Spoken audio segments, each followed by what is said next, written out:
एक सांड उदंडता उदम मचाता हुआ गौवे ग्वाला गोपियों को गिराने लगा।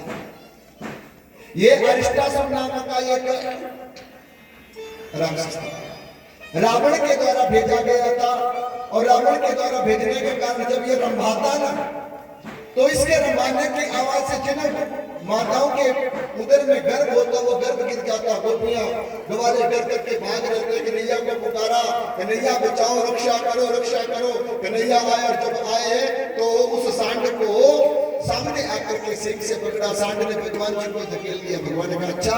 भगवान जी ने भी पैंतरा मारा और उसके पीछे के पैरों को पकड़ा, सर के ऊपर से घुमाया, आकाश मार किया और फेंक दिया। और धरती पर जब गिरा तो अरिष्टासुर का अंत कर दिया। बोले बाल कृष्ण लाल की।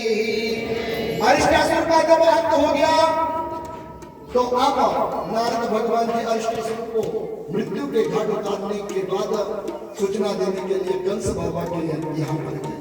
जब बाबा कंस के यहाँ गए तो नारद ने कहा कंस, तुम्हें जिस मृत्यु का भय था ना, उस मृत्यु की बात बताने के लिए मैं आया हूँ। कंस ने कहा कौन सी मृत्यु? बोले जो आकाशवाणी हुई थी ना, 8वां गर्भ, उसके बारे में। बोले उसके बारे में क्या बताना हो? तो कन्या थी। बोले नहीं, वो कन्या नहीं थी, वो 8वां गर्भ पुत्र के रूप में जन्म दिया था, लेकिन तुम्हारी बहन और बनोई ने तुम्हारे साथ धोखा किया। कैसा धोखा? बोले रात के समय में ही उस बालक को नंदगांव में छुड़ाए थे और वहां से कन्या ला करके आपके साथ धोखा किया है। कंस को क्रोध आ गया, सिपाहियों को बुलाया, वासुदेव और देवकी को फिर से जेल में डाल दिया। अब उस बालक को मारने के लिए, वो बालक कहाँ है? बोले महाराज वो तो गोकुल वृंदावन में है, गोपियों के बीच दूध माखन खा करके बढ़ रहा है, और कहीं ज्यादा दिन टिक गया तो तुम्हारी मृत्यु का कारण बनेगा। कंस ने मन ही मन में सोचा बाल्यावस्था ये भी मार देना चाहिए। कैसे मारा जाए? तलवार उठा युद्ध करने के लिए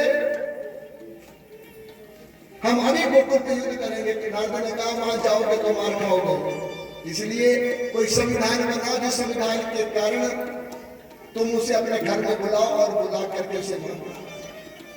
अब कंस ने मन ही मन में सोच करके मलयुद्ध का एक उत्सव रखा। चारों मूर्ति के संग 200 और कुछ नामक पहलवानों को बुला करके मन ही मन में सोचा कि इनके साथ युद्ध करा करके मैं उस बालक को मरवाऊंगा। लेकिन उस बालक का निमंत्रण कौन देगा? तो अक्रूर जी को नियुक्त किया गया। अब अक्रूर जी को बुलाया। कंस ने कहा तुम मेरे कोषाध्यक्ष हो, मेरा एक काम करना पड़ेगा। बोले क्या? राजा को जब भी मुसीबत आती तो प्रजा का फर्ज होता उस दुख के समय में राजा की सहायता करना, और प्रजा पर दुख होता तो राजा का फर्ज बनता प्रजा के दुखों का दूर करना। मुझे दुख आया, इसलिए तुम मेरे दुख निवारण के लिए मेरा निमंत्रण पत्र लेकर के जाओ और नंद बाबा के साथ गोद वाले विशेषकर उनके दोनों पुत्रों को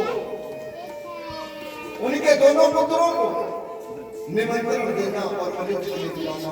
अक्रूर जी ने कहा ठीक है, आपकी मृत्यु का विदाई तो भगवान के ऊपर है, लेकिन तुम्हारा कार्य पूर्ण करने के लिए मैं विशेष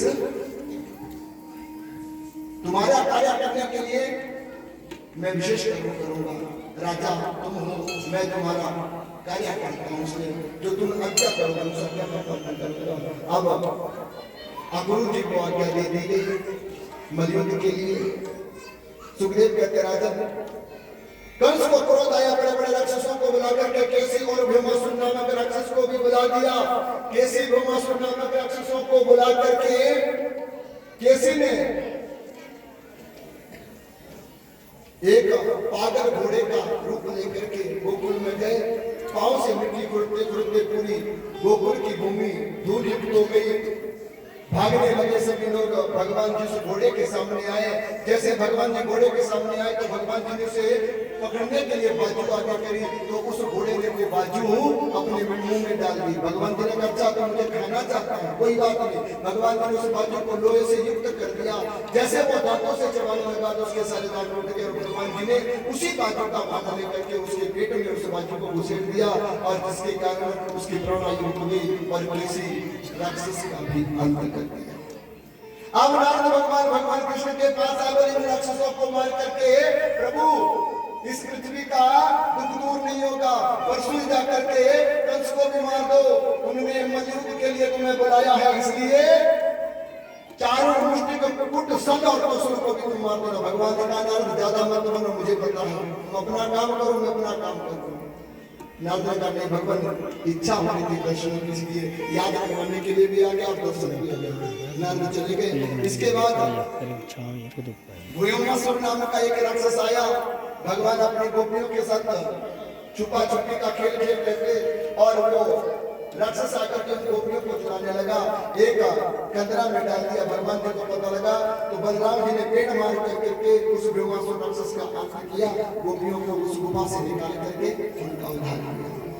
अब वो समय आ गया जब इस भागवत में जन्म लेते, दुनिया के दुख हरते और छोड़ करके दुनिया को रुलाते भगवान जी अनेक लीला करते हैं। इसका काम है। अक्रूर जी तैयार हुए, धन भाग्य आज हमारे जो ठाकुर जी के दर्शन प्राप्त कर रहे हैं। मन में सोचा तुलसी की पूजा करें। कहते हैं हर घर में तुलसी होनी चाहिए। तुलसी घर में लगानी चाहिए। चैत्र मास की नवमी के दिन तुलसी का बीजन किया जाता है। ये नहीं कि तुम कोई पौधा खरीद के लाओ और घर में रख दो और उसकी पूजा करो, वो सिर्फ एक पौधा है। घर में तुलसी का बीज लाओ। चैत्र नवरात्रों की नवमी तिथि में प्रातः काल में तुलसी का बीजन करो और उस तुलसी के बीजन से भगवान जी के लिए भोग प्रसाद करते हो। उस पत्ते को तोड़ करके भगवान जी को चढ़ाओ, फिर आपका तुलसी पूजन पूर्ण होता है। और ज्यादातर सौभाग्यवती जो स्त्रियां हैं, माताएं जो है, उनको तुलसी का पूजन करना चाहिए। कहते हैं उनका सौभाग्य, उनका जो पति की जो उम्र है उसके लिए तुलसी पूजन बहुत अनिवार्य है। तुलसी पति बनता स्त्री के लिए उसके सतीत्व की प्राप्ति कराता है। अब अक्रूर जी तुलसी का पूजन कर करके घोड़ों को रथ में जोड़ कर करके मथुरा से गोकुल की तरफ चले। पूरा दिन घूमते घूमते निकाल दिया। भगवान जी की लीला को याद करते करते अक्रूर जी भूल गए मेरे घोड़े कहाँ जा रहे हैं। लेकिन जैसे ही वृंदावन की भूमि पर पहुंचे तो सीमा पर पहुंचकर गोकुल की चरणों से नमन किया और चरणों से नमन कर करके उस भूमि को अपने शरीर में लगाने लगे। शरीर में लगाते लगाए ऐसा संध्या के बेला रथ को छोड़ दिया। आगे अक्रूर चले, पीछे रथ।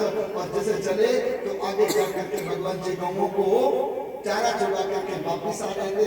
भगवान जी के दर्शन पाए। जैसे अक्रूर जी ने मन में भाव किए थे वैसे ही भाव भगवान जी ने जान लिए। गले से निकाया और अपने चाचा अक्रूर जी को गले से लगा करके सुंदर आसन पर बिठा करके साय संध्या का समय हुआ। नंद बाबा घर में आए। नंद बाबा ने अक्रूर को आने का कारण पूछा था और उन्होंने सारी बात बताई। और जब सारी बात बताई यशोदा को पता चला। यशोदा को जब पता चला तो अब गोकुल में दुख की परछाई आनी शुरू हो जाती है। जब दुख की परछाई आनी शुरू हो गई यशोदा का मन उखड़ा उखड़ा हो गया। भगवान श्री कृष्ण सो गए थे। रात के समय में ही नंद बाबा ने पूरे गोकुल वृंदावन में सूचना फैला दी कि सब अपना दो दही की मटकियां लेकर के कल बालक कृष्ण और बलराम के साथ मथुरा के लिए जाएंगे। कंस का ये मंत्र आया है। सबने रात में अपने गौ बछड़ों के छिपकों को बांधा और बड़े बड़े मिट्टी के बर्तनों में दूध लस्सी की मटकियां लेकर के मथुरा को जाने के लिए तैयार हुआ। गोपियों को जब पता चला तो गोपियां पूछने लगी कि भगवान हमें छोड़ करके क्यों जा रहे हैं। कंस ने बताया, कोई कहते ये अक्रूर ने। गोपियां आपस में वार्तालाप करती कहते ये अक्रूर नहीं, ये तो क्रूर है। किसने कहा ये अक्रूर है? ये तो अक्रूर है। अभी हमारा प्रेम पूरा भी नहीं हुआ और ये तो प्रेम को तोड़ने वाला है। क्रूर नहीं हो सकता है तो क्रूर हृदय वाला है। अब भगवान जी ने क्या किया, प्रातः काल उठते ही अपने बाबा के कहने पर वस्त्र पहने, माता जी से विदा ली। सब गोपियों को ना कुछ बोल करके स्वयं अक्रूर जी के रथ में जाकर के बैठ जाते हैं। जब भगवान जी जाने लगे तो गोपियां इकट्ठी होकर के कन्हैया को इशारा करे, कन्हैया इतना बुरा क्या कर दिया, आज तो तुम शत्रु की तरह हमारी तरफ देख भी नहीं रहे और जा रहे हो हमें छोड़ कर। गोपियां इशारा करती। जब गोपियां इशारा करने लगे तो अक्रूर जी भी अपनी संज्ञा बंधन करके निवृत्त हुआ। रथ चलने लगा तो गोपियों ने रथ को ना चलने के लिए बड़े बुजुर्गों के सामने अपनी इज्जत को छोड़ दिया। और जब इज्जत को छोड़कर उस रथ को रोकने का प्रयास किया तो रथ बढ़ने लगा। और जब रथ बढ़ने लगा तो गोपियां भगवान जी से स्तुति करके, प्रभु आप तो हमें छोड़ करके जा रहे हैं, लेकिन हम आपको नहीं छोड़ सकते। हम आपका प्यार अपने सीने में दबा कर इस जीवन को जिएंगे। और भगवान जी ने अब जाते जाते राधा रानी से भी मिलना चाहा। नित्या प्रति राधा को मिलने का उन्होंने आश्वासन दिया और भगवान जी रथ पर बैठ करके गोकुल का त्याग कर करके अब मथुरा की तरफ चल पड़े। जब मथुरा की तरफ चले तो आगे यमुना जी पड़ती है। गोकुल और मथुरा के बीच में यमुना है।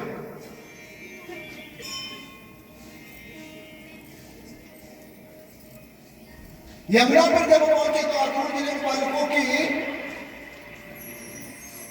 सुरक्षा व्यवस्था करी थी। यमुना में जाकर के स्नान करने लगे। जैसे यमुना में स्नान करा तो भगवान जी अक्रूर जी को अपनी झांकी दिखाने के लिए जल के अंदर एक बालक के रूप में दिखाई दिए। फिर बाहर आए तो फिर भगवान जी सैया पर लेटे दिखाई दिए। और जब फिर बाहर निकले, तीसरी डुबकी लगाई तो अब लक्ष्मी नारायण के रूप में भगवान जी अक्रूर जी को दर्शन देते हैं। अक्रूर जी कन्हैया और बलराम जी को रथ पर पाए देख करके भगवान की लीला को समझ के स्नान किया, बाहर आए, शुद्ध बुद्ध को भूल गए और भगवान जी के सामने आकर के भगवान जी के मुख को देख रहे। भगवान जी ने क्या देख रहे हो? जल के बीच में से क्या देख लिया जो तुम्हारा मुख मेरे मुख को देखने से हटना नहीं। बोले भगवान, जब आप रथ पर बैठ जाए, आप मन में बैठ गए तो आपके सिवा और दर्शन करने की इच्छा नहीं होती। और ऐसा कर करके अब अक्रूर जी ने नंगे पांव खड़े होकर के भगवान जी को पंचोपचार से आसन लगा करके भगवान जी का पूजन करने के लिए आराधना करने लगे। क्या कहते हैं?